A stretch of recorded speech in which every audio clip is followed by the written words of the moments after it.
கமலஹாசன் உரையை படிக்க வேண்டும் என்றால் அது கோனார் உரை வேண்டும்.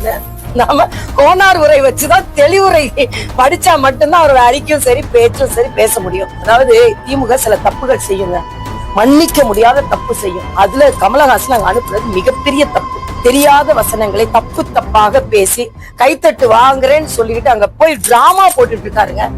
தமிழ்நாடு தலை குனிந்து கொண்டிருக்கிறது. இவர்களை போன்றவர்கள் எல்லாம் பெரிய பெரிய அறிஞர் அண்ணா போன்றவர்கள், காமராஜர் போன்றவர்கள், அவர்கள் எல்லாம் இருந்த ஒரு பாராளுமன்றம் இவங்களை அனுப்பி இன்னைக்கு கேலி கூத்தாக கொண்டிருக்கிறது திராவிட முன்னேற்ற கழகம் என்பதை தான் நான் சொல்ல முடியும். ஒரு பெரிய தமிழறிஞர்களுடைய மகள் தானே அவங்க அப்படிங்கிற சந்தேகம் எனக்கு வந்திருக்கு.